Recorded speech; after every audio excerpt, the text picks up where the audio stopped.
તે સાબિત કરતો પ્રયોગ વર્ણવો. વનસ્પતિ વર્ણન દ્વારા વસ્તુ સર્જન કરે તે સાબિત કરતો પ્રયોગ. કોથળી, પ્લાસ્ટિકની કોથળી, મોટા પૂર્ણવાળો છોડ અને દોરી.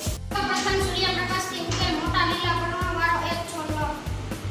તે છોડની કોઈ એક ડાળખીના પર્ણ પસંદ કરી તેને પારદર્શક પ્લાસ્ટિકની કોથળીએ ઢાંકી દઈ તે કોથળીનું વધુ ચુસ્ત રીતે બંધ કરી દો.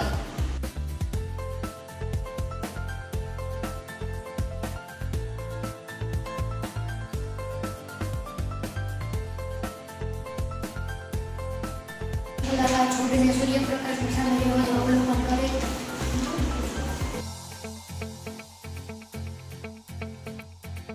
પર્ણની ફરતે કોથળી બાંધી હતી તે પર્ણની ફરતે પાણીના ટીપા દેખાય છે. સૂર્યપ્રકાશ પડતા જ પાણીના ટીપા બાજેલા દેખાય છે.